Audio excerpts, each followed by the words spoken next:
ମାର୍କଣ୍ଡେୟ ପୁରାଣ। ନାରଦ ଋଷିଠାରୁ ଦକ୍ଷ ଯଜ୍ଞର ସମ୍ବାଦ। ପାର୍ବତୀଙ୍କର ଆଗମନ। କିୟ ବାମ୍ଭ ଠାବକୁ ପେଶିଥିଲେ ଦୂତ, ଆସୁ ଆସୁ ଅବା ବାଟେ ହୋଇଲେ ସେ ହତ। କିୟ ବା ଅନ୍ୟାନ୍ୟ କାର୍ଯ୍ୟ ଥିଲା ଦୂତଙ୍କର, ତେଣୁ କରି ଆସିବାର ହୋଇଲା ଉଛୁର। କିବା ପ୍ରଜାପତି ମୋତେ ପାଶରିଲେ ଭୋଳେ, ସଭାରେ ବଡ଼ ଲୋକ ସେ ଅଟନ୍ତି ଶୟଳେ। ସକଳ ବ୍ରହ୍ମାଣ୍ଡର ଯେ ଅଟନ୍ତି କରତା, ନିତ୍ୟ ବୁଝୁଥାନ୍ତି ସର୍ବ ଜନ୍ତୁଙ୍କର କଥା।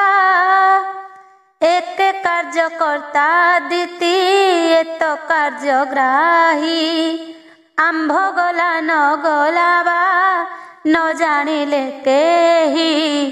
କେମନ୍ତେ ଶୁଣୁଥାଇ ସେ ଜାଗର ବାରତା, ପ୍ରଭାବତୀ କଟକେ ତ ଲୋକ ପ୍ରମିତା। କେଉଁ ପରକାରେ କେତେ ଲୋକ ମିଳୁଛନ୍ତି, ସବୁ କଥା ନୀତି ଜାଣୁ ଥାନ୍ତି ପ୍ରଜାପତି। ଚର ଚାଲକଙ୍କର ବା ଅଟେ ସବୁ ଦୋଷ, ଗଲେ ତ ତାଙ୍କ ଉପରେ ଯିବ ସବୁ ରୋଷ। ଶୁଣି କରି ବିଶ୍ୱନାଥ ଅଳ୍ପ ଅଳ୍ପ ହସି, ପାର୍ବତୀଙ୍କୁ ଚାହିଁ କରି ବଚନ ସମ୍ଭାଷି। ବୋଇଲେ କାହିଁ ପାଇଁ ଗୋ ପାଉଅଛ ତାପ, କେଉଁ ଛାର କଥାକୁ ଯେ କରୁଅଛ କୋପ। ଗଲେ ତ ଭଲ ହୁଅନ୍ତା ବୁଝନ୍ତେ ସେ କଥା, ତୁମ୍ଭ ଦ୍ୱନ୍ଦ୍ୱକୁ ପାଉଛୁ ମନେ ଆମ୍ଭେ ବ୍ୟଥା। ପାର୍ବତୀ ବୋଇଲେ ମୁହିଁ ନ କରିବି ଦ୍ୱନ୍ଦ୍ୱ, ପ୍ରସନ୍ନ ହୋଇଣ ଆଜ୍ଞା ଦିଅ ସଦାନନ୍ଦ। ନାରଦ ବୋଇଲେ ଗଲେ ଯେ ଭଲ ହୋଇବ, ବାପ ଝିଅଙ୍କର ସବୁ ସନ୍ଦେହ ଫିଟିବ। ଆମ୍ଭେ ଯେତେ କହିଲେ ଯେ ନ ଯିବ ପରତେ, ଗଲେ ଜାଣିବେ ବାପର ପିରତି ସେ କେତେ। ଈଶ୍ୱର ବୋଇଲେ ତ ଅଟଇ ଯୁକତି, ଯାହା ନ ଶୁଣିବ ଆପଣାର ବେନି ଶ୍ରୁତି। ଯେଉଁ ପଦାର୍ଥ ଲୋଚନ ପଥେ ନ ଦେଖିବ, ତହିଁର ବାରତା କେବେ ପରତେ ନ ଯିବ। ନାରଦ କହୁଅଛନ୍ତି ଯେ ବଣ ବାରତା, ଦକ୍ଷ ବ୍ରହ୍ମାଙ୍କର ଏକା କିବା ବୈରତା। କେମନ୍ତେ କହୁଛନ୍ତି ସେ କେମନ୍ତେ ଶୁଣିମା, ପାର୍ବତୀ ଗଲେ ସେ କଥା ସକଳ ଜାଣିମା। ଏତେ ବୋଲିଣ ଈଶ୍ୱର ପାର୍ବତୀଙ୍କୁ ଚାହିଁ, ବୋଇଲେ କଥା ତୁମ୍ଭେ ବୁଝି ଆସ ଯାଇ। ବହୁତ ଦିନ ତହିଁ ଯେ ବିଳମ୍ବ କରିବ, ଅବ୍ୟବହାର ହୋଇଥିଲେ ତାପନ ପାଇବ। ନାରଦ ବୋଇଲେ କୋପ ନ କରିବେ କାହୁଁ, ପିତା ହୋଇ କରି ଜାଗେ ନ ବରିଲେ ଯହୁଁ। ସେ କଥା କିଛି ଚିନ୍ତା ନ କର ଗୁଣ ନିଧି, ଝିଅକୁ ପାରନ୍ତି ସିନା ପିତା ମାତା ବୋଧି। ପାର୍ବତୀ ବୋଇଲେ ଦ୍ୱନ୍ଦ୍ୱ କରିବା କିମ୍ପାଇଁ, ଏଡ଼େ ବଡ଼ ଜ୍ଞାନୀ ତ ନୁହେଁ କେବେ ମୁହିଁ। କେବଳ ମୁଁ ଜାଗ ସଭା ଦେଖିବି ନୟନେ, ଦିବା ଦୁଇ ତିନି ରହି ଆସିବି ଗହନେ। ଈଶ୍ୱର ବୋଇଲା ତୁମ୍ଭେ ଯାଅ ବେଗ ହୋଇ। ଶୁଣି ନ ହରସ ହେଲେ ଦକ୍ଷ ଯେ ମା ଦେଇ। ଅନ୍ତପୁର ଭିତରେ ଯେ ବିଜେ କଲେ ବେଗି। ନାନାବିଧ ଅଳଙ୍କାର ଅଙ୍ଗେ ହୋଇ ଲାଗି।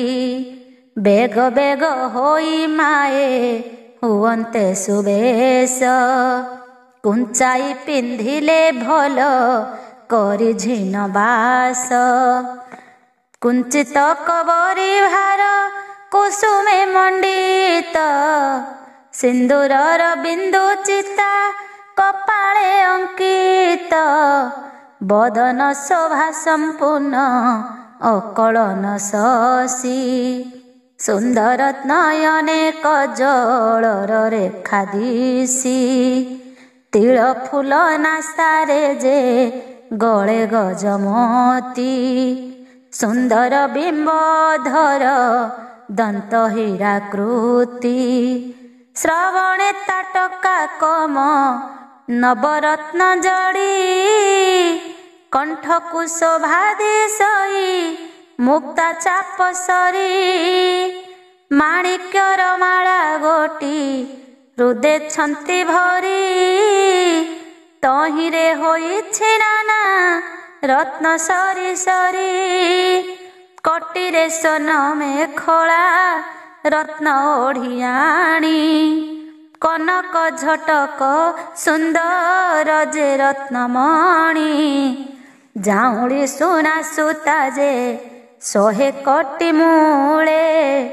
କନକର ରତ୍ନ ଚୁଡ଼ି ବେନି କର ସ୍ଥଳେ। ଚରଣେ ସ୍ୱର୍ଣ୍ଣ ନୂପୁର ହୀରା ସାର ସାଜେ। ପାଦ ଚାଳନ କରନ୍ତେ ଋଣୁ ଝୁଣୁ ବାଜେ। ପାଦ ପାଣି ପଲ୍ଲବରେ ବିବିଧ ମୁଦ୍ରିକା। ଯହିଁକି ଯେ ଶୋଭା ରତ୍ନେ ଘେନିଲେ ଅମ୍ବିକା। ଦଗଧ ହେମ ପରାଏ ଦିଶଇ ଶରୀର। ନବରତ୍ନ କିରଣ ଯେ ତହିଁ ଶୋଭା କର। ସୁବେଶ ହୋଇଣ ଦେବୀ ଦକ୍ଷର ନନ୍ଦିନୀ। ଉପରାଣ କରିଣ ଯେ ବସନ ପତନୀ। ନଗରୁ ବାହାର ଖରେ ହୋଇ ଖୋସାମଣି। ଈଶ୍ୱରଙ୍କୁ ଚାହିଁ ଶିରେ ଦେଇବେନି ପାଣି। ବିନୟ ଭାବେ କହନ୍ତି ଅତି ପ୍ରିୟ ବାଣୀ। ଯାଉଛି ଭୋଦେବ ସବୁ ବୁଝିବି ଏକ୍ଷଣି। ସ୍ୱାମୀଙ୍କୁ ଓଳଗି ହୋଇ ପୁଣି ମହାସତୀ। କେଶରୀ ପିଠିରେ ବିଜେ କଲେ ଧାଇଁ ଧାତି। ଅନେକ ପରିବାରୀ ଯେ ଅଛନ୍ତି ସଙ୍ଗତେ। ବିଜୟ ସେ ମହାସତୀ ହର୍ଷ ଭାବ ଚିତେ। ପିତାଙ୍କର ଅଭିମାନେ ମନେ ମାନ ଘେନି। ହରସ ବିସ୍ମୟରେ ସେ ଈଶ୍ୱର ଭାବିନି। ବାହାର ଆନନ୍ଦ କ୍ରୋଧ ଭିତରେ ଯେ ଅଛି। ମାନହାନି ବୋଲି କରି ନ କହନ୍ତି କିଛି। କ୍ଷଣେ କ୍ଷଣେ କରନ୍ତି ସେ ମୁଖ ତମ ତମ। ରାଗରେ ହୃଦୟ ଭାବ ହୁଏ ଦମ ଦମ। ସଂକୋଚରେ ମହାମାୟା ବୀର ସମନର। କେତେବେଳରେ ପ୍ରବେଶ ହେବି ପିତାପୁର। ଭେଟ ହେଲେ ଜାଣି ମାନା ସିନା ବଡ଼ପଣ। କିମ୍ପାଇଁ ଜାଗରେ ମତେ ନ କଲେ ବରଣ। କେବଳ ଅପରାଧ ମୁଁ କରିଛି ତାହାଙ୍କୁ। କିମ୍ପାଇଁ ଜାଗରେ ମତେ ନ କଲେ ବରଣ।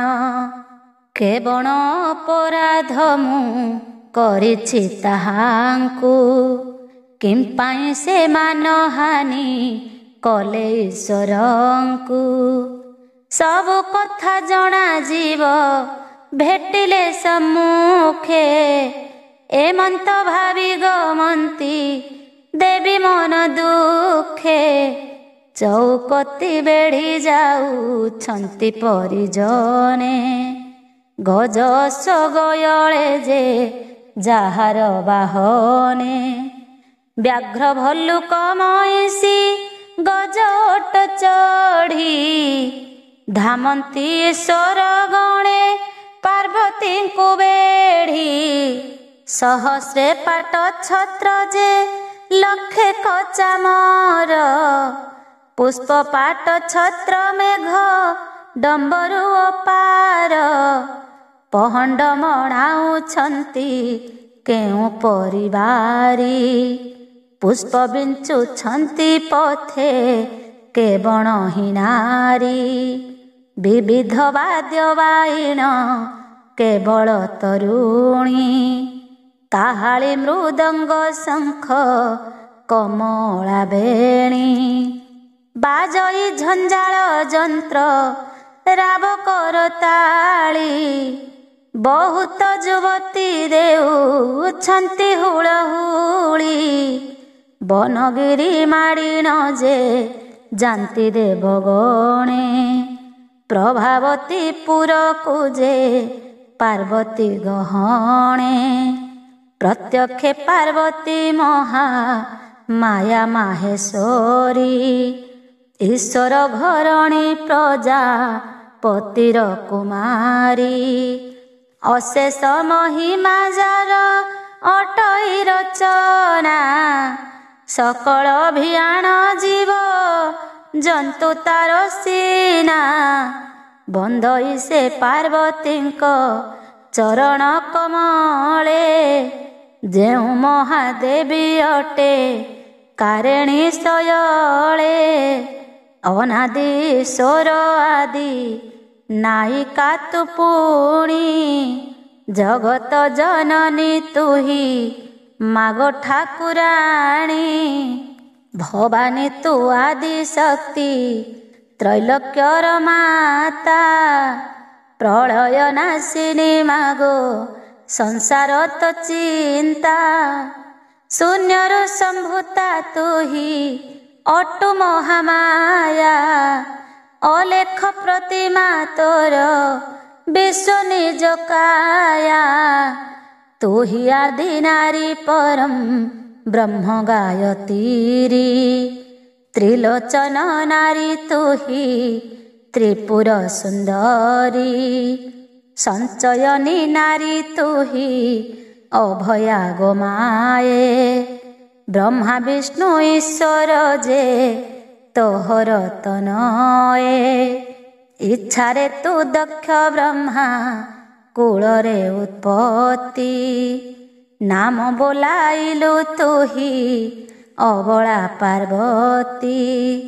ଭାବରେ ଈଶ୍ୱରଙ୍କର ହୋଇଲୁ ଘରଣୀ। ଜୟ ଜୟ ମହାମାଇ ଭାରାନି ବାରିଣୀ। ଯମକାଳା ଦଣ୍ଡ ବିନାଶିନୀ ଆଦି ମାତ। ମହାଦେବ ଦାସ ତୋର ପାଦ ଚିନ୍ତେ ନିତ୍ୟ। ପିତାଙ୍କ ମୁଖରୁ ପତି ନିନ୍ଦା ଶୁଣି ପାର୍ବତୀଙ୍କର ଜାଗକୁଣ୍ଡେ ପ୍ରବେଶ। ଏଥୁ ଅନନ୍ତରେ ମାର୍କଣ୍ଡେୟ ମହାମୁନି। କହନ୍ତି ସୁରଥ ରାଜା ଆଗେ ପୁଣ୍ୟ ଧ୍ୱନି। ଶୁଣ ତୁହ ମହାରାଜା ଏ ପବିତ୍ର କୀର୍ତ୍ତି। ପ୍ରଜାପତି ପୁରେ ଯାଇ ମିଳିଲେ ପାର୍ବତୀ। ନାବେ ବସି ପାରି ହେଲେ ନଦୀ ବିଷ୍ଣୁ ତୋଳା। କଟକ ଭିତରେ ଯାଇ ପଶିଲେ ଅବଳା। ଅପୂର୍ବ ପୁର ଦେଖିଣ ହର୍ଷେ ପଞ୍ଚମତୀ। ବହୁତ ପ୍ରଶଂସା ତାକୁ କଲେ ପାର୍ବତୀ। ଧନ୍ୟ ପ୍ରଜାପତିଙ୍କ ଏ କଟକ ମହିମା। ଗଢ଼ିଲା କେତେ କାଳ ବସି ବିଶ୍ୱକର୍ମା। କାହୁଁ ଏତେ ରତ୍ନ ବସ୍ତ୍ର ଚାମର ଆଣିଲେ। କେତେ ଲୋକ ଘେନି କରି ଏ ପୁର ମଣ୍ଡିଲେ। କାହୁଁ ଏତେ ଦ୍ରବ୍ୟ ଆଣି ସଞ୍ଚିଲେ ସ୍ଥାନ। କାହୁଁ ଅଇଲେ ବା ଏତେ ଲୋକ ଏ ଭୁବନ। ଅସଂଖ୍ୟ କାର୍ଯ୍ୟ ଯେ ପିତା କରିଛି ମୋହର। ଦେବଙ୍କୁ ଦୁର୍ଲଭ ଏହି ମର୍ତ୍ତ୍ୟ ଅଗୋଚର। ଏଡ଼େ ବଡ଼ ସମ୍ପଦରେ ଲୋଡ଼ା ନାହିଁ ମୋତେ। କିମ୍ପା ସେ ବୈଗୁଣ ପିତା ଧଇଲା କଚିତେ। କେତେ ଲୋକ ନିମନ୍ତ୍ରଣ ଆଣିଅଛି ସେହି। ମୋତେ ନ ଲୋଡ଼ିଲେ କେଉଁ ବୈଗୁଣ୍ୟ ପାଇଁ। ଆଜି ଯେ ଜାଣିବି ସିନା ତାଙ୍କ କଥା ମାନ। ଏତେ ବୋଲି କରିଦେବି କରନ୍ତି ଗମନ। ନଗ୍ର ନର ନାରୀମାନେ ପାର୍ବତୀଙ୍କୁ ଦେଖି ଚାହାନ୍ତି ଏକ ଦୃଷ୍ଟିରେ ନ ଢାଳନ୍ତି ଆଖି। କେବଲେ ସ୍ତ୍ରୀ କେଉଁ ଦେଶରୁ ଆସଇ କେଶରୀ ପୃଷ୍ଠେ ଆସନେ ଗମନ କରଇ। ଅପୂର୍ବ ସୁନ୍ଦର ଅଟେ ଏହାର ମୂରତି। ଶରୀର ବିକାଶେ ରସାଣିଆ ସ୍ୱର୍ଣ୍ଣ ଜ୍ୟୋତି। ସମ୍ପୂର୍ଣ୍ଣ ଚନ୍ଦ୍ରବଦନା ସୁଲକ୍ଷଣୀ ନାରୀ। ଅଇଲେ କେବଳ ଭୁବନରୁ ବିଜେ କରି। କାହାର ନନ୍ଦିନୀ ଏହୁ କାହାର ଘରଣୀ। ଯୁବତୀ କୂଳ ଉପରେ ଏହୁ ଠାକୁରାଣୀ। ଏହାର ଅଂଶ ଘେନିଣ ସର୍ବସ୍ତ୍ରୀ ଜାତ। ଏହିଟି ନିଶ୍ଚୟ ଅଟେ ଜଗଜନମାତ। ଅନେକ ପରିଚାରିକା ଅଛନ୍ତି ସଙ୍ଗତେ। ଗମଇ ଅତି ବ୍ୟଗ୍ରରେ ଉଦବେଗ ଚିତ୍ତେ। ଚିହ୍ନିବାର ଲୋକମାନେ କହୁଛନ୍ତି ତହିଁ। ଦକ୍ଷ ପ୍ରଜାପତିଙ୍କର ଜ୍ୟେଷ୍ଠା ଯେ ମାଏହି। ପାର୍ବତୀ ନାମ ଏହାର ଅଜନେ ସମ୍ଭୂତ। ମହାଦେବ ନାମରେଟି ଏହାଙ୍କର କାନ୍ତ। ସେ ମହାଜ୍ୟୋତି ଦେବାଧି ରୂପକୁ ଯେ ଥରେ। ଅଯାତ୍ରା ବୋଲି ଜାଗେନ ଲୋଡ଼ିଲେ ଶ୍ୱଶୁରେ। କିମ୍ପା ଅଇଲେ ଥକୁ ଏ ଯେ ଆବରଣେ। ନପୁଣ ଅନର୍ଥ କିଛି ଲାଗେ ଅକାରଣେ। ଏମନ୍ତ ବୋଲି ହୁଅନ୍ତେ ଲୋକେ କୁହାକୁହି। ଦେବୀ ମାନେ ବେଗେ ବେଗେ ଯାଉଛନ୍ତି ବାହି। ଦ୍ୱାର ମାନଙ୍କେ ଅଛନ୍ତି ବହୁ ପ୍ରତିହାରୀ। ଦେବୀଙ୍କି ଦେଖିଣ ଦୂରୁ ଯାଆନ୍ତି ଅପ୍ସରୀ। ଦେବୀ ଗଣ ବେଗେ ବେଗେ ପଶିଲେ ଭିତରେ। ପ୍ରବେଶ ହୋଇଲେ ଯାଇ ଯାଗଶାଳା ଦ୍ୱାରେ। ସେ ଦ୍ୱାରର ଅଧିପତି ଅଟେ ସୁରପତି। ପାର୍ବତୀଙ୍କି ଦେଖିଣ ସେ କରିଲେ ଭକତି। ଆସ ବୋଲି ବୋଲିଣ ସେ ଦ୍ୱାର ଛାଡ଼ି ଦେଲେ। ପାର୍ବତୀ ଗଲେ ଦାସୀଙ୍କି ଦ୍ୱାର ନିରୋଧିଲେ। ବାହନ ତୁରି ଦେବୀ ଗମି ପାଦ ଗତି। ପ୍ରବେଶ ହୋଇଲେ ଯାଇ ଯଜ୍ଞ ସଭା କତି। ଦେଖନ୍ତି ସେ ମହାଭାଗ ସୁପବିତ୍ର ସ୍ଥାନେ। ପିତା ପିତାମହ ଆଉ ବ୍ରହ୍ମ ଋଷିମାନେ।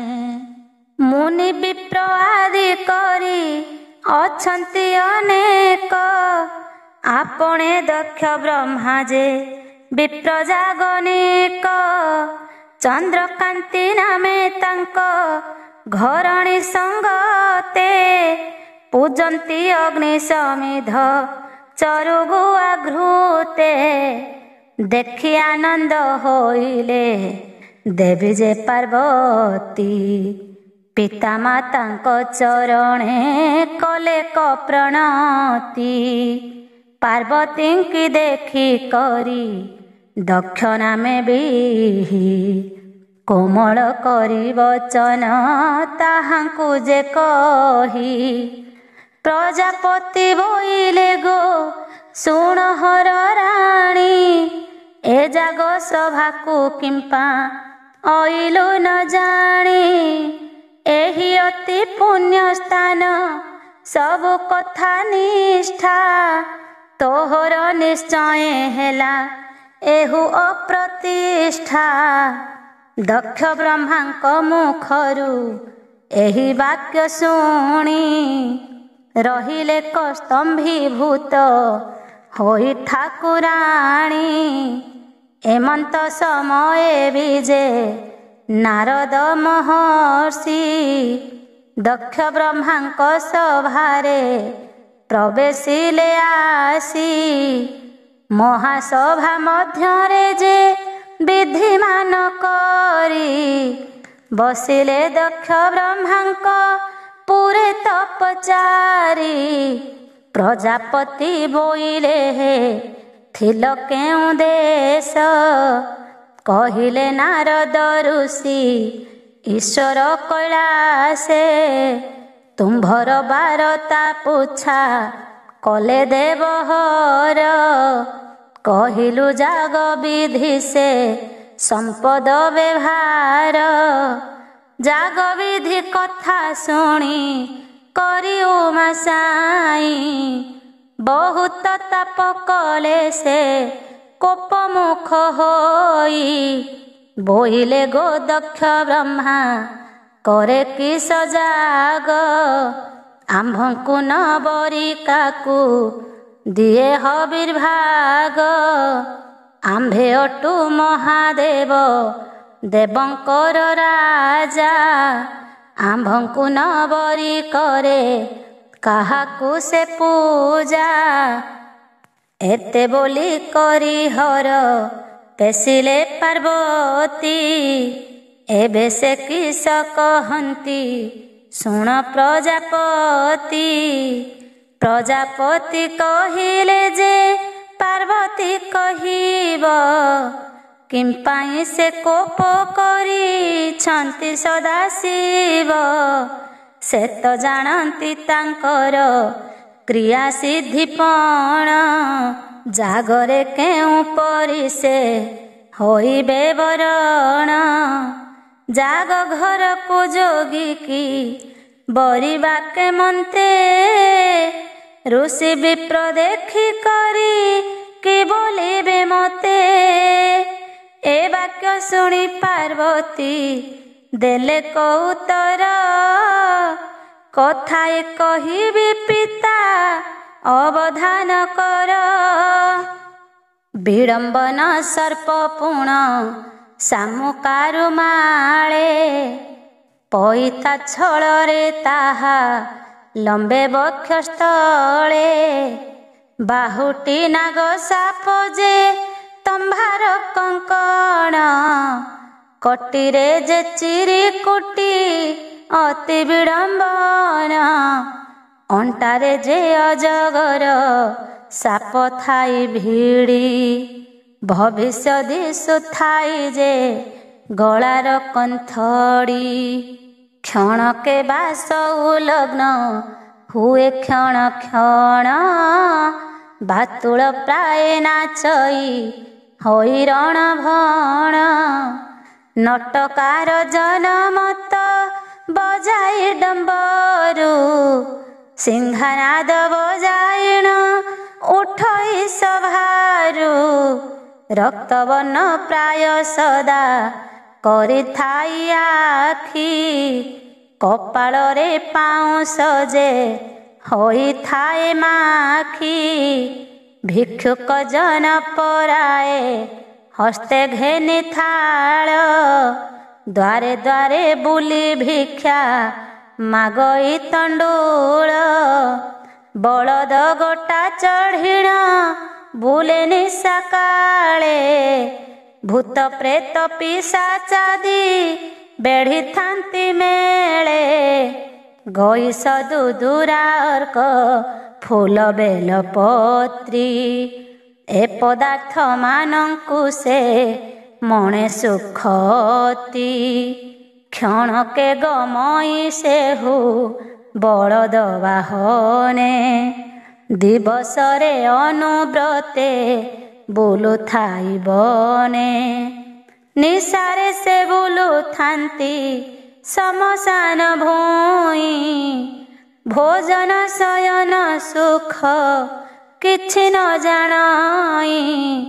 ଦେବତା ଗୋଷ୍ଠୀରେ କାହିଁ ନ ବସଇ କ୍ଷଣେ ନିରକ୍ଷ ଜନ ପରାଏ ବୁଲେ ଏଣେ ତେଣେ। ଉତ୍ତମ ରତ୍ନବସନ ଦିଏ ଦୂର କରି ଭେକ ବାଛି ଥାଇ ନୀତି ସ୍ୱରୂପ ଭିକାରୀ। ଏମନ୍ତ ବିଡ଼ମ୍ବନ ସେ ଜୀବନ ପୁରୁଷ ସେ କେମନ୍ତ ବସିବ ଗୋ ଦେବ ଋଷି ପାଶ। ଏ ମୋହର ଯଜ୍ଞ ସଭା ସୁପବିତ୍ର ସ୍ଥାନ ଆନପଟାନ୍ତର ନାହିଁ 14 ଭୁବନ। ଏହି ସଭାକୁ ଯୋଗିକି ବରିବି କେମନ୍ତେ ତୁହି ଗୋ ମହାମାୟାତା ବିଚାରୁ ନାଚିତେ। ପାର୍ବତୀ ବୋଇଲେ ଆଉ ବିଚାରିବି କିସ ତୁମ୍ଭର ବଚନ ମତେ ପ୍ରଚଣ୍ଡାଗ୍ନି ଝାସ। ମୁହିଁ ମୁଢ଼ି ନ ଜାଣି ଯେ ଏଥକୁ ଅଇଲି ଏଡ଼େ ବଡ଼ ବିଗୁଣ ପ୍ରଭୁଙ୍କୁ ଶୁଣିଲି। ତୁମ୍ଭେ ପିତା କାହିଁ ପାଇଁ ହେଲା ଜ୍ଞାନ ଧ୍ୱଂସ ଈଶ୍ୱର ପ୍ରାୟ ପ୍ରଭୁର ବାଛିଲ ଏ ଦୋଷ। ଯୋଗାଧି ପୁରୁଷ ସେହୁ ଆଦି ଅବତାର ଅଚିନ୍ତ୍ୟ ସଦାନନ୍ଦ ଯେ ପରମ ଈଶ୍ୱର। ଭୋଳେ ସେ ଭୃତ୍ୟ ଜନଙ୍କୁ ସୁଖ ଭୋଗ ଦେଇ ଧଇଲେ କଦିଗମ୍ବର ଭେକକୁ ଗୋସାଇଁ। କୌତୁକ ଭାବେ ବିଭୂତି ଅଙ୍ଗେ ବିଲେପନ ପ୍ରତ୍ୟକ୍ଷରେ ସଦାନନ୍ଦ ଆଦି ନିରଞ୍ଜନ। ଆବର ବିଶେଷେ ପୁଣି ତୁମ୍ଭର ଜୁଆଇଁ ଜୁଆଇଁ କିଏ ବଚନ ବୋଲି ନ ଯୋଗାଇ। ସଂସାର ଯାକରେ ପୁଣି ଅତି ବନ୍ଧୁପଣ ନ ବୋଲନ୍ତି ବନ୍ଧୁକୁ ଯେ କେହି ବିଡ଼ମ୍ବନ। ବନ୍ଧୁପଣ କରି ତାଙ୍କୁ ବାଛଇ ଯେ ପ୍ରାଣୀ କାଳେ କାଳେ ହୁଅଇଟି ତାର ଧର୍ମହାନି। ତୁମ୍ଭେ ସିନା କରୁଅଛ ସକଳ ଆଚାର ଅନନ୍ତ ଦୁହିତାପତି ବୋଲଇ ସଂସାର। କାର୍ଯ୍ୟ ଘରେ ଆଗ କରି ଜୁଆଇଁ କୁବରୀ ଜୁଆଇଁର ତୁଲେ ଆନ ବନ୍ଧୁ ନୁହେଁ ସରି।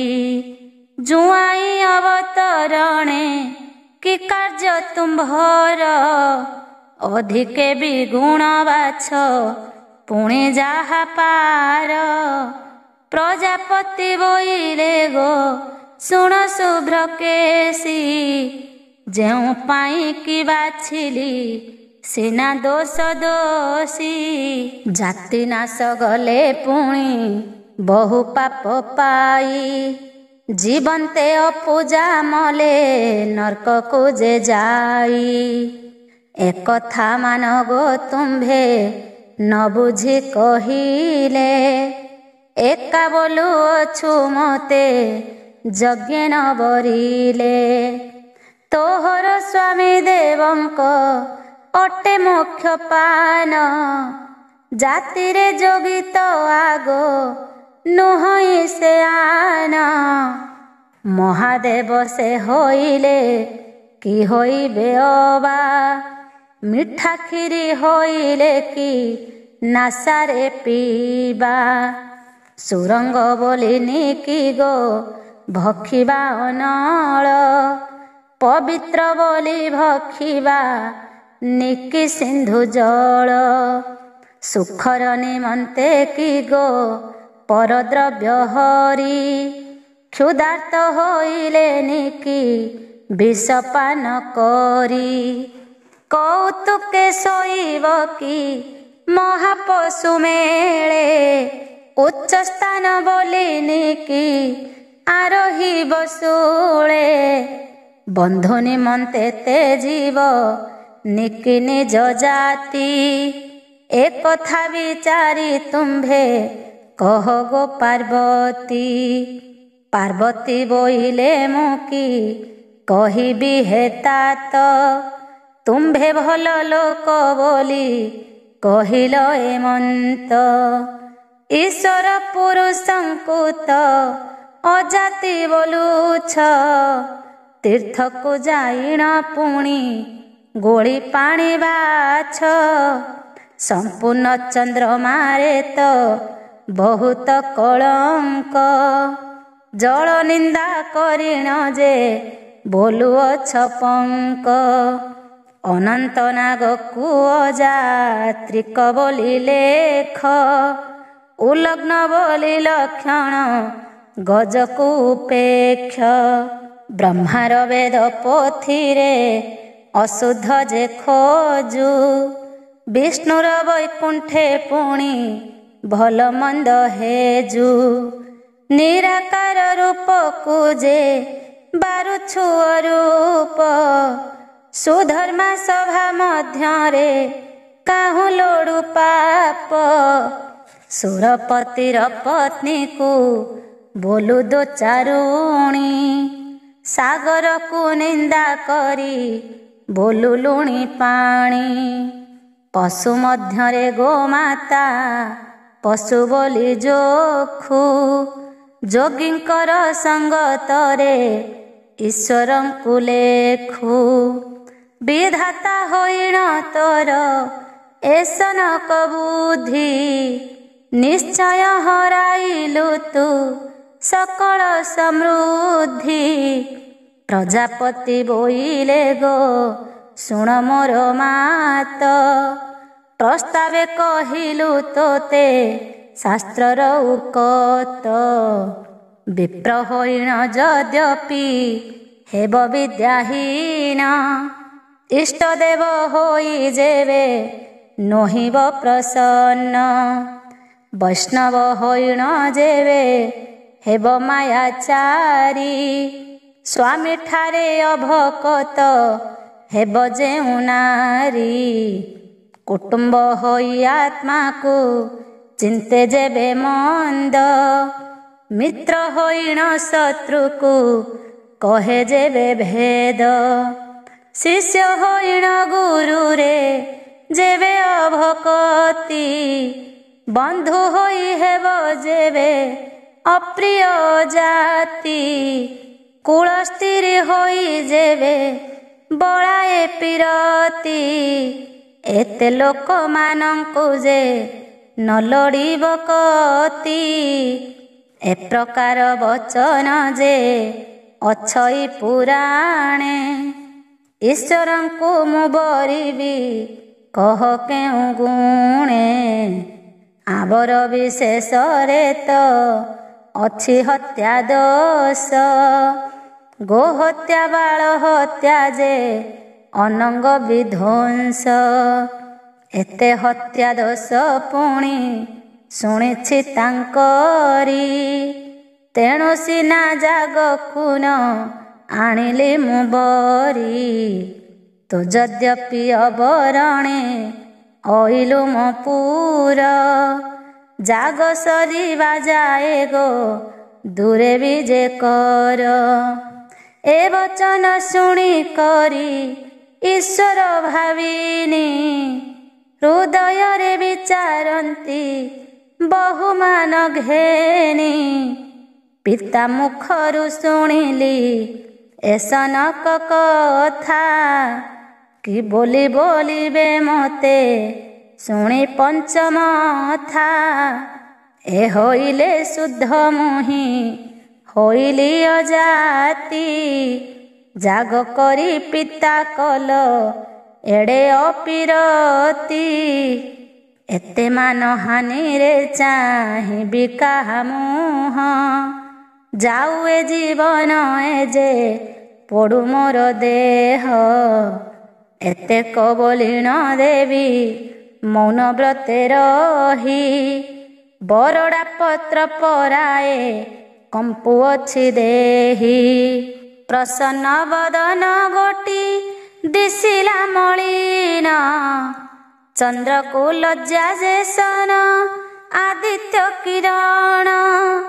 ପାର୍ବତୀଙ୍କ ମୁଖ ତେହ୍ନେ ଦିଶିଲା କପୁଣି। ଦକ୍ଷ ପ୍ରଜାପତି ମୁଖୁ ନିନ୍ଦା ବାକ୍ୟ ଶୁଣି। ହେଠ ମାଥ ହୋଇ କରି ଚରଣ ଭ୍ରମରେ। ମୁଖରୁ ନିଶ୍ୱାସ ବହେ ଅତି ଖରତରେ। ଶୁଣି ଦକ୍ଷ ପ୍ରଜାପତି କହନ୍ତି ନାରଦେ। ଏ ତୁମ୍ଭର କି ଜାଣିବା ପଣ ହେଲା ହାଦେ। ଈଶ୍ୱରଙ୍କର ବାଛିଲ ତୁମ୍ଭେ କେତେ ବାଣୀ। ପାର୍ବତୀଙ୍କ ଶରୀରତା ଦେହେ ଅଗ୍ନି ଜାଣି। ଗୃହସ୍ଥର ନିନ୍ଦା କଥା ନ କହନ୍ତି ସ୍ତ୍ରୀ। ଈଶ୍ୱର ଅର୍ଦ୍ଧାଙ୍ଗ ଏହି ତୁମ୍ଭର କୁମାରୀ। ଏମନ୍ତ ସ୍ୱରୂପ ଦେଖି କରି ଦେବୀଙ୍କର। ନାରଦ ମହାଋଷି ଯେ କହନ୍ତି ଉତ୍ତର। କିମ୍ପାଇଁ ଗୋ ମହାସତୀ ମୌନେ କରୁ ଚିନ୍ତା।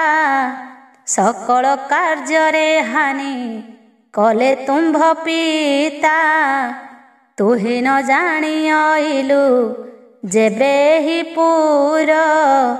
ପିତା ହୋଇଣ ରଖିଲା କେବଳ ବ୍ୟବହାର। ତାହାଙ୍କୁ ନିନ୍ଦା କଲେ କେମନ୍ତେ ସହିବ। ଆତ୍ମାଘାତ କଲେ ଆମ୍ଭ ସମ୍ପଦ ସରିବ। ଶୁଣ ସୁରଥ ରାଜା କହନ୍ତେ ନାରଦେ। ପାର୍ବତୀ ସେ ଖଳ କଥା ହିତ ଘେନି ହୃଦେ। ପିତାଙ୍କର ଅଭିମାନେ ଦେହ ପୋଡୁଥିଲା। ନାରଦଙ୍କ କଥା ତହିଁ ସମିଧ ହୋଇଲା। ଅଭିମାନ ହୃଦୟରେ ଜଳିଲା କତହିଁ। ମାନହାନି କଥା ଦେବି ନ ପାରିଲେ ସହି।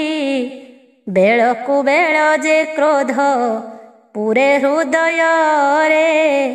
ସମ୍ଭାଳି ନ ପାରି ଦେବି ଡେଇଁଲେ ଜାଗରେ। ପ୍ରଚରୁ ସେ ହୁତାସନ କୋଟି ସୂର୍ଯ୍ୟ ଜ୍ୟୋତି।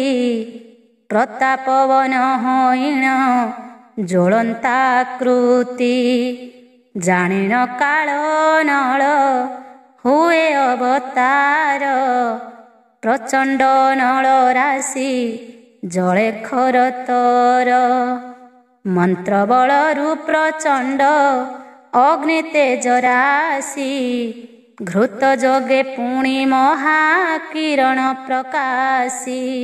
ସେ ଅନଳରେ ପାର୍ବତୀ ହୋଇଲେ କଝାସି। ତତକ୍ଷଣେ ସେ ଶରୀର ହେଲା ଭସ୍ମ ରାଶି। ହୃଦୟରେ କୋପାନଳ ଯଜ୍ଞ ବ୍ରହ୍ମ ଅଗ୍ନି। ଅଙ୍ଗ ଭସ୍ମ କଲେ ଦେବୀ ଦୁଇ ତାପ ଘେନି। ଦେବୀଙ୍କ ତହୁଁ ବାହାର ଦିବ୍ୟ ଯେ ମୂରତି। ଅନ୍ତର୍ଧ୍ୟାନ ହୋଇଲେ ସେ ବିଜୁଳିର କାନ୍ତି। ସେ ପାର୍ବତୀ ଦେବୀଙ୍କର ଚରଣେ ଶରଣ। ମହାଦେବ ଦାସ କହେ ଦିଅ ମା କାରଣ। ପାର୍ବତୀଙ୍କ ନିଧନ ଶୁଣି ଶିବଙ୍କର କୋପ ଓ ଦକ୍ଷ ଯଜ୍ଞ ଭଙ୍ଗ। ହିମବନ୍ତ ପର୍ବତରେ ହୋଇଲେ ଗୋପନ, ଏଥୁ ଅନନ୍ତରେ କଥା ଶୁଣ ତୁ ରାଜନ। ପାର୍ବତୀ ଦହନ ଦେଖି ସର୍ବତପବନ୍ତ, ଶ୍ରୁବମାନ ପକାଇଣ ହେଲେ ସ୍ତମ୍ଭୀଭୂତ। ଦକ୍ଷ ବ୍ରହ୍ମା ବୋଇଲେ ହୋ ନ କର ବିଚାର, ନରମେଧ ଜାଗ ପଛେ ହୋଇଲା ମୋହର। ଜାଗକୁ ଯେ ସାବଧାନ କର ତୁମ୍ଭେ ଏବେ, ଯେଉଁ ପ୍ରକାରେ ତ୍ରୁପତି ହନ୍ତି ସର୍ବଦେବେ। ଦକ୍ଷ ବ୍ରହ୍ମା ବୋଲନ୍ତେ ଯେ ସର୍ବମହାମୁନି, ଓଙ୍କାର ଶବ୍ଦେ କରନ୍ତି ପୁଣି ବେଦ ଧ୍ୱନି। ଘୃତ ନେଇ ନିଉଡ଼ନ୍ତି ଅନଳ ଉପରେ, ଜୀବତେଳ ସମିଧ ଯେ ନାନା ପ୍ରକାରେ। ପୂଜନ୍ତି ନାନାଦି କର୍ମ ମନ୍ତ୍ର ହୁତାସନ, ନାରଦ ସେଠାରୁ ହୋଇ ଗଲେ ଅନ୍ତର୍ଧ୍ୟାନ। ପାର୍ବତୀ ନିହତ ବାର୍ତ୍ତା ନଗ୍ରେ ନଗ୍ରେ କହି, କୈଳାସପୁରକୁ ସେ ଗଲେ ବେଗ ହୋଇ। ଦେବୀ ଗଣେ ଶୁଣି ପୁଣି ପାର୍ବତୀ ନିଧନ, ହରପୁରକୁ ଗମିଲେ ହୋଇ ଅନ୍ତର୍ଧ୍ୟାନ। କୈଳାସ କନ୍ଦରେ ଯାଇ ହୋଇଲେ ପ୍ରବେଶ, ସେ ବାରତା ଜଣାଇଲେ ଈଶ୍ୱରଙ୍କ ପାଶ। କ୍ରୋଧ ଭର ହୋଇ କରି କହୁଛନ୍ତି ଦାସୀ, ଶୁଣିବାକୁ ସାବଧାନେ ପ୍ରଭୁ ବିଶ୍ୱବାସୀ। ପାର୍ବତୀ ଯେ ଗଲେ ଦକ୍ଷ ପ୍ରଜାପତିପୁରେ, ବହୁତ ଅପମାନ ସେ ପାଇଲେ ସେଠାରେ। ଅଭିମାନେ ଦେବୀ ଦେହ ଝାସିଲେ ଅନଳେ, ଆମ୍ଭେ ପଳାଇ ଆସିଲୁ ପ୍ରାଣ ବିକଳରେ। ଦେବୀ ଗଣ କହନ୍ତେ ନାରଦ ଆଗ ସରି, ବୋଇଲେ ମୋହର ତହୁଁ ଶୁଣିବା ଗୁହାରି। ଏମାନେ ସମସ୍ତେ ଦେବ ବାହାରରେ ଥିଲେ, ଏକା ହୋଇ ପାର୍ବତୀ ଯେ ଭିତରକୁ ଗଲେ। ଯଜ୍ଞ ସଭାରେ ପଡ଼ିଲା ଯେତେ ଯେତେ କଥା, ସେ କଥା ଶୁଣି ମା ମୋହ ତହୁଁ ପଞ୍ଚମଥା। ଈଶ୍ୱର ଆଜ୍ଞା ଦେଲେ କହ କହ ମୁନି, କିମ୍ପାଇଁ ଯଜ୍ଞରେ ମୋର ଝାସିଲା ଭାବିନି। ଦକ୍ଷ ପ୍ରଜାପତି କିମ୍ପା ଛାଡ଼ିଲେ ଆମ୍ଭଙ୍କୁ, ଆମ୍ଭର ତ ଅପରାଧ କିଛି ନାହିଁ ତାଙ୍କୁ। ନାରଦ ବୋଇଲେ ତାହା କେମନ୍ତେ ଜାଣିବା, ଯାହା ତହିଁ ଶୁଣିଲି ମୁଁ ତାହା ଜଣାଇବା। ପାର୍ବତୀ ମିଳିଲେ ଯେତେ ବେଳେ ଯଜ୍ଞ ସ୍ଥାନେ, ଦକ୍ଷ ପ୍ରଜାପତି ତାଙ୍କୁ ଭେଟିଲେ ନୟନେ। ଭେଟୁ ପ୍ରଜ୍ୱଳିତ ହୋଇ ଲେକ ପ୍ରଜାପତି, ବୋଇଲେ ଠାକୁ କିମ୍ପା ଅଇଲୁ ପାର୍ବତୀ। ଯୋଗୀର ଭାରି ଜାତୁହି ଅଟୁ ଯୋଗିଆଣି, ଅଛବ ଜନମାନଙ୍କ ସଙ୍ଗେ ତୋତେ ଗଣି। ଯାତ୍ରା କାଳେ ତୁମ୍ଭର ଯେ ନ ଚାହିଁ ବଦନ, ଛୁଇଁଲେ ଯେ ନାଶ ଯାଇ ସର୍ବ ପୁଣ୍ୟମାନ। ଅକୁଳିନ ଜନଟେ ତୋହର ଯେ ପତି, ଯୋଗୀ ଭିକ୍ଷାସୀ ସେ ସିନା ବିରୂପ ମୂରତି। ସଭାରେ ଯେ ଅଭୂଷଣ ତାର ଅଙ୍ଗ ଗୋଟି, କାଳ ସର୍ପ ଭୂଷଣ ଯେ ଚର୍ମ ଚିରକୁଟି। ହାଡ଼ମାଳ ଗଳେ ପୁଣି ପାଉଁଶ ଭୂଷଣ, ପୁଣି ଥାଇ କନ୍ଥା ଧୋତି କଷା ଯେ ବସନ। ବଳଦ ଚଢ଼ିଣ ଭ୍ରମେ ଡମ୍ବରୁ ବଜାଇ, ବୁଲଇ ଶ୍ମଶାନେ ଦିଗମ୍ବର ରୂପ ହୋଇ।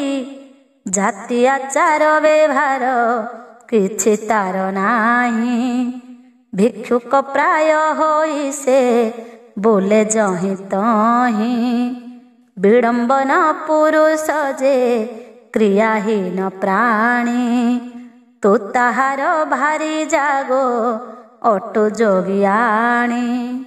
ଏ ପୁଣ୍ୟ ସ୍ଥାନକୁ ତୁହି କିମ୍ପାଇଁ ଅଇଲୁ, ଜାଗ ସଭା ଗୋଟାକତ ଅପ୍ରତିଷ୍ଠା କଲୁ। ନ ଜାଣି ଅଇଲୁ ଯେବେ ବେଗେ ହୋଇଯାଅ, ମୋର ପାଖ ସୀମାନ୍ତେ ତୁ କ୍ଷଣେ ହେ ନଥାଅ। ଏ ବାକ୍ୟ ଶୁଣି ପାର୍ବତୀ ଦେବୀ କୋପଚିତ ହୋଇ ତୁମ୍ଭର ମହିମା କହିଲେ ବହୁତ। ଶୁଣି ମହାକୋପ କଲେ ଦକ୍ଷ ପ୍ରଜାପତି, ବୋଇଲେ ବଡ଼ ଦିଶଇ ତୋତେ ଯୋଗୀପତି। ବେଳୁ ବେଳ ବୋଇଲେ ସେ ବହୁତ ଝିଙ୍ଗାସି, ନ ପାରିଲେ ଅଭିମାନ ସହି ଶୁଭ୍ର କେଶୀ। ଜାଗର ନଳେ ପଡ଼ି ଗଲେ ଅଭିମାନେ, ପାରୁଷରେ ବସିଥିଲେ ଯେଉଁ ଋଷିମାନେ। ଜଣେ ହେ କେହି ତାହାର ନ ଧଇଲେ କର, ମାତା ପିତା ସହିତେ ଯେ ବଡ଼ଇ ନିଷ୍ଠୁର। ମୁହିଁ ତାହାର ସନ୍ନିଧେ ଥାନ୍ତି ଯେବେ ବସି, କିମ୍ପା ଜାଗ କୁଣ୍ଡେ ପଡ଼ି ଥାନ୍ତା ଶୁଭ୍ର କେଶୀ।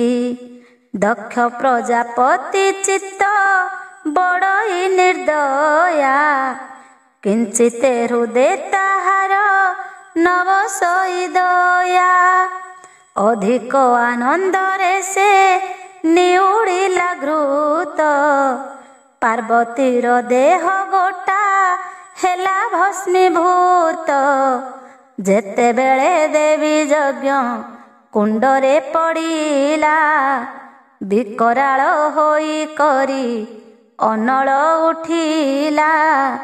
ଛଟପଟ ହୋଇ ଦେବୀ ଛାଡ଼ିଲେ ଜୀବନ, ଚାହୁଁ ଚାହୁଁ ଶରୀର ଯେ ହୋଇଲା ଦହନ।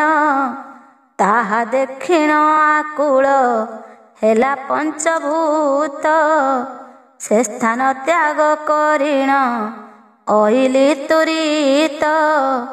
ଅକାରଣେ ଦେବୀ ଅଙ୍ଗ ଝାସିଲା ଅନଳେ, ସ୍ୱରୂପ ବାରତା ଦେଲି ତୋହର ଆଗରେ। ଶୁଣି ବିଶ୍ୱନାଥ ହାହାକାର ବାଣୀ କରି, ପାର୍ବତୀର ଗୁଣ ଗୁଣି କୋପେ ତ୍ରିପୁରାରୀ। ହେଠ ମାଥ ହୋଇଣ ଯେ ରୋଦନ୍ତି ତ୍ର୍ୟମ୍ବକ, ପଞ୍ଚଦଶ ଲୋଚନରୁ ବହଇଲୋତକ। ପୁଣ ପୁଣ ତାଙ୍କ ଗୁଣ ବାହୁନନ୍ତି ହର, ଆହା ଆରେ ଚନ୍ଦ୍ରମୁଖୀ ବଲ୍ଲଭୀ ମୋହର। ଅପୂର୍ବ ବଚନ ତୋର ସଂସାରରେ ନାହିଁ, ଅକାଳ ମରଣ ଆଗ ଥିଲା ତୋତେ କାହିଁ। ମୋହର ଅର୍ଦ୍ଧଙ୍ଗ ତୁ ପଞ୍ଚ ପ୍ରାଣ ସରି, ଯୁବତୀ କୁଳର ରତ୍ନ ସଂସାରରେ ସିରି। ଅର୍ଦ୍ଧନାରୀଶ୍ୱର ବୋଲି ବୋଲନ୍ତି ଯେ ମୋତେ, ଅର୍ଦ୍ଧଙ୍ଗ ଥାଉଁ ତୁହି ନାସିଲୁ କେମନ୍ତେ। ଏମନ୍ତ ଯୋଗରେ ତୁ ଯେ ହୋଇଲୁ ବାହାର, ଲେଉଟି ନ ଦେଖିଲୁ ଯେ କୈଳାସପୁର। ତୋହର ବିହୀନେ ଶୋଭା ନ ପାଏ ମୋ ପୁରୀ। ବିଶାଳ ଭୁବନ ମୋର ହେଲା ହତ ଶିରି। ଏକା କରି ମୋତେ ଛାଡ଼ି ଗଲୁ ରେ ସଙ୍ଗାତ। ଦକ୍ଷ ବ୍ରହ୍ମା ଋଷିର ଯେ ଜାଗ ଗଲା ହତ। ପ୍ରଜାପତି କି ଆଉ କେ ରଖିବ ସଂସାରେ। ତାହାର ଜୀବନ ନିଶ୍ଚେ ଜୀବ ମୋର କରେ। ଆଜ ମୁଁ ଜାଣିବି ତାର କୂଳଶୀଳ ପଣ। ମୁହିଁ ଯୋଗୀ ସେ କେମନ୍ତେ ସୁବେଦୀ ବ୍ରାହ୍ମଣ। କହୁଁ କହୁଁ କୋପଙ୍ଗେ ବ୍ୟାପିଲା କୋଆସି। ପୁର ଛାଡ଼ି ପ୍ରତିଜ୍ଞା କରିଣ ଦେବ କାଶୀ। ନାରଦଙ୍କୁ କହନ୍ତି ଯେ ଚାହିଁ ତିନି ଆଖି। ତୁମ୍ଭେ ଆହେ ମହାମୁନି ହୋଇଥାଅ ସାକ୍ଷୀ। କିମ୍ପା ଦକ୍ଷ ପ୍ରଜାପତି ହେଲେ ମୋତେ ମନ୍ଦ। ତାହାର ଯୋଗୁଁ ମୋହର ସରିଲା ସମ୍ପଦ। ତାହାର ସମ୍ପଦ କାହୁଁ ରହିବ ବା ଭଲେ। ଜାଣିବା ରକ୍ଷା ହୋଇବ ସେ କାହାର ବଳେ। ଚାପଡ଼କେ କାଟିବହିଁ ପ୍ରଜାପତି ମୁଣ୍ଡ। ଯାଗଶାଳେ ପୋଡ଼ି ଭାଙ୍ଗି ହେବ ହୋମ କୁଣ୍ଡ। ପ୍ରଜାପତି କଟକକୁ କରି ଭସ୍ମ ରାଶି। ନୋହିଲେ ମୋହର ନାମ ନୁହେଁ ବିଶ୍ୱକାଶୀ। ନାରଦ ବୋଇଲେ ଶୁଣ ଆହେ ବାମଦେବ। ମୁହିଁ କି କହିବି ପ୍ରଜାପତିର ଗରବ। ନ ଚିହ୍ନିଲା ଅତି ବଡ଼ ପଣେ ସେ ହୁତୋତେ। ଗଣନା କଲା ନେଇ ସେ ଯୋଗୀଙ୍କ ସଙ୍ଗତେ। ପାର୍ବତୀଙ୍କୁ ବୋଇଲା ସେ ଯେତେ ପରକାରେ। ଦେହ ଧରି କେହୁ ତାହା ସହିବ ସଂସାରେ। ତୁମ୍ଭର ବାଛିଲା ସେହୁ ଯେତେ ଅବିଗୁଣ। ଲେଖିଲେ ହୋଇବ ତାହା ପୁସ୍ତକ ପ୍ରମାଣ। କେଉଁଠାରେ ଦେଖିଅଛି ଏଡ଼େ ଜ୍ଞାନ। ତୁମ୍ଭଙ୍କୁ ବୋଇଲା ସେହୁ ରଙ୍କ ଭିକ୍ଷୁଜନ। ଅଛବ ଜନ ସଙ୍ଗତେ ଲେଖିଲା କତୋତେ। ତୁମ୍ଭେ ମହାପ୍ରଭୁ ତାହା ସହିବ କେମନ୍ତେ। ତୋହର କଲାକୁ ସେହୁ ଏଡ଼େ ବଡ଼ ପଣ। ଆଦିଙ୍କୁ ନ ଚିହ୍ନିଲା ସେ କେବଳ କାରଣ। ସଭା ମଧ୍ୟେ ତୁମ୍ଭଙ୍କୁ ସେ ଅନେକ ବାଛିଲା। ହୀନସ୍ତା କରିଣ ବ୍ରହ୍ମା ଛାମୁରେ କହିଲା। ପୁଣି ପୁଣି କହିଲା ସେ ଋଷିଙ୍କ ଛାମୁରେ।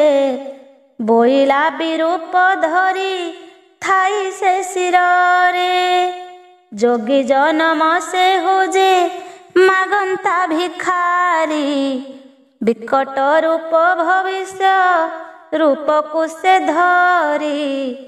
ଏଡ଼େ ବିଡ଼ମ୍ବନ ଅଟେ ଯେ ବଣ ମୂରତି। କେମନ୍ତେ ଆଣିବା ତାକୁ ବ୍ରହ୍ମା ସଭା କତି। ଜୁଆଇଁ ବୋଲିବା ପାଇଁ ବଡ଼ ଲାଜ ମୋତେ।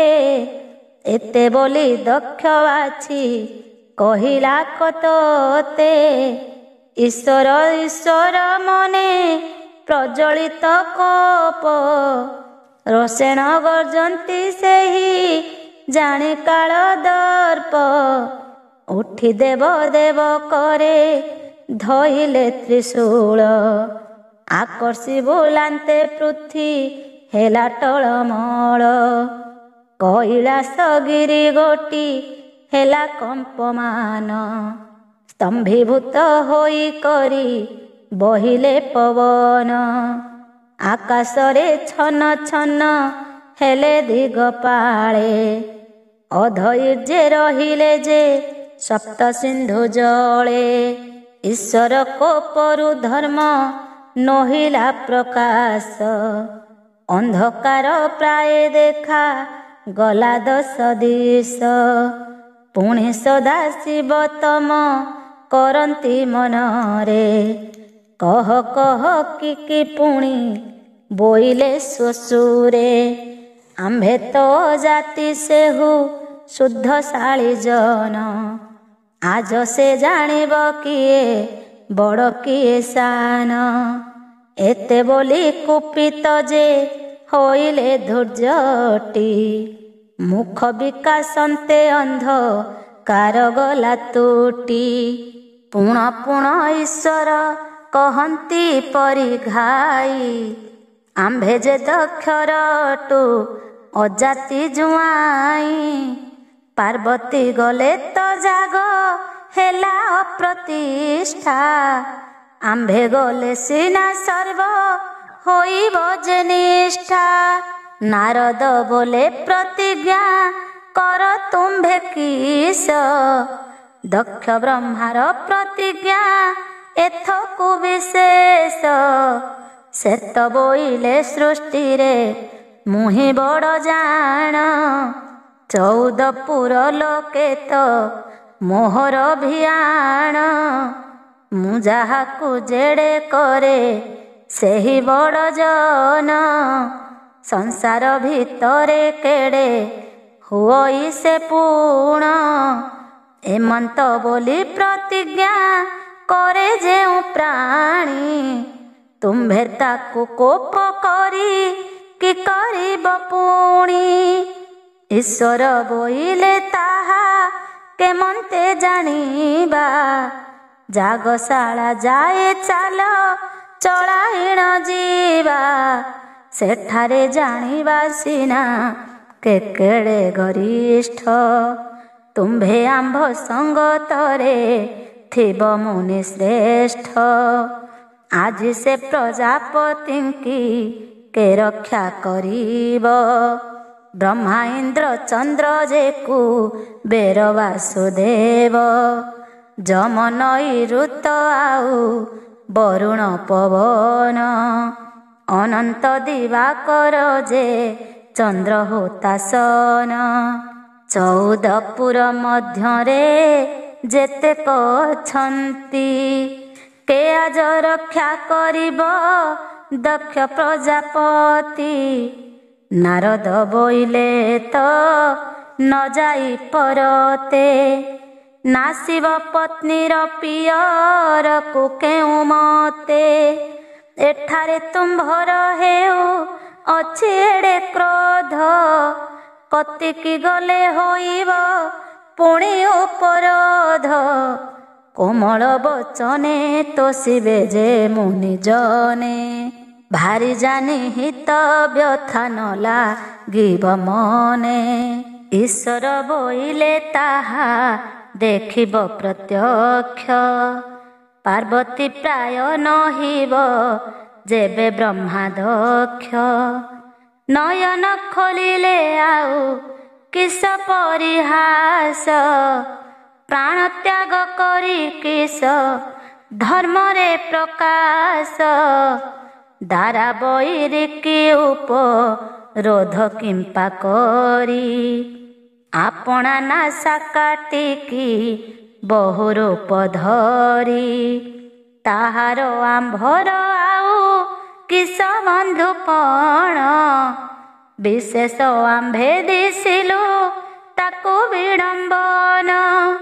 ମୁହିଁ ଯେବେ ଉପରୋଧ କରିବି ସେଠାରେ। ମୋହଠାରୁ ଅଧମକେ ନାହିଁ ଏ ସଂସାରେ। ନିଶ୍ଚୟ ଆଜି ତାହାର ଘେନିବି ପରାଣ। ନ ମାଇଲେ ହାରିବି ମୁଁ ଅନାଦି ଚରଣ। ବିଷ ପୁରାଇବି ନିରଞ୍ଜନଙ୍କର ଥାଳେ। ସୁରା ସହିତରେ ଧାତା କର କମଣ୍ଡଳେ। ବିଷ୍ଣୁର ମନ୍ଦିରେ ଲଗାଇବି ହୁତାସନ।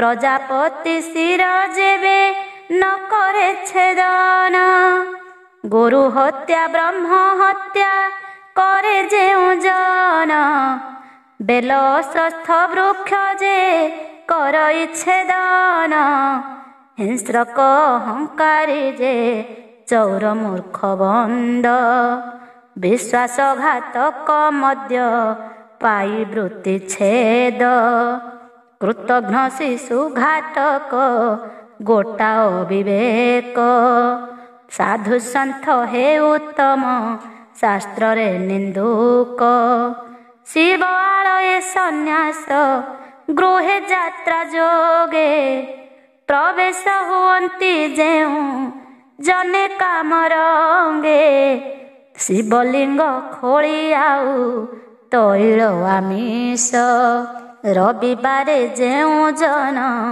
କରିବ ତା ଗ୍ରାସ, ବିଷ୍ଣୁବାରେ ରବି ଚଳନରେ ଚନ୍ଦ୍ରହିତେ, ଗ୍ରହଣ ପରାଗ ରବି ଉଦୟେ ଯେ ଅସ୍ତେ, ତୀର୍ଥ ପ୍ରବେଶ କୁଟୁମ୍ବ ହତ ବାର୍ତ୍ତା ଶୁଣି, ଅନ୍ନ ଭୋଜନ କରଇ ଯେ ବଣ ପରାଣୀ, ଯୋଗୀ ଭାଗବନ୍ତ ସନ୍ନ୍ୟାସୀ ବ୍ରହ୍ମଚାରୀ, ଏହାକୁ ଯେ ବଣ ମହାପାପୀ ନିନ୍ଦା କରି, ଗୋପଥ ଦେବ ବ୍ରାହ୍ମଣ ଭୂମି ପର ନାରୀ, ହରଇ ଯେ ବଣ ପାପୀ ଜନ ଏହି ଚାରି, ବୃଷଭ ନିର୍ବଳ ଜନ ଗୋରୁ ବିପ୍ରଜତି, ଏହି ପାଞ୍ଚ ଜନଙ୍କୁ ଯେ ନ କରଇ ଭୀତି, ପ୍ରଭୁ ଅବଜ୍ଞା ପଦାର୍ଥ ପୁଣ ଯେବେ ଘେନେ, ଏ ତିନି ସ୍ଥାନକୁ ଯାର ଶଙ୍କା ନାହିଁ ମନେ, ଯାର ଧର୍ମ କର୍ମ ଜ୍ଞାନ ଗୋଚର ହିଁ ନାହିଁ, ହିଂସା ଭାବ ଯେ କୁଟିଳ ମନେ ଥାଏ ବହି, ଦୟା ଧର୍ମ ବିହୀନରେ ବର୍ତ୍ତନ୍ତି ଯେ ଜନ, ଜନ୍ତୁ ମାରି ମାଂସ ଯେହୁ କରନ୍ତି ଭୋଜନ, ଅପର ପକ୍ଷେ ପିତୃଙ୍କୁ ଯେ କରେ ନିରାଶ, ପାପେ ଦୁଃଖ ପାଇ ଦିଅନ୍ତି ବିଧାତାଙ୍କୁ ଦୋଷ, ଏକ ବସ୍ତ୍ର ପିନ୍ଧି ଯେହୁ ପଶନ୍ତି ଜଳରେ, ଦୋଷ ଥାଇ ନିୟମ ଯେ କରେ ଶିବ ଆଳେ, ଏହି ପାପୀ ମାନଙ୍କର ଯେତେକ ଗତି, ମୁଁ ତାହା ପାଇବି ନ ମାରିଲେ ପ୍ରଜାପତି, ନାରଦ ବୋଲେ କହିଲ ତୁମ୍ଭେ ସବୁ ଧର୍ମ, ଯେତେକ କହିଲ ଏହା ସଂସାରେ ଉତ୍ତମ, ଦକ୍ଷ ପ୍ରଜାପତି ଅଟେ ବ୍ରହ୍ମାର ତନୟ, ତାକୁ କେମନ୍ତେ ନାସିବୁ କହ ଦେବରାୟ, ନ ମାଇଲେ ତୋହର ସୁକୃତ ଜୀବନାଶ, ଏ କଥା ମତେ ବିଚାରି କହ ବିଶ୍ୱାସ, ଈଶ୍ୱର କହନ୍ତି ଶୁଣ ଆହେ ତପଚାରି, ଆତ୍ମା ବୈରିକି ନିଜ ହସ୍ତେ ନାଶ କରି।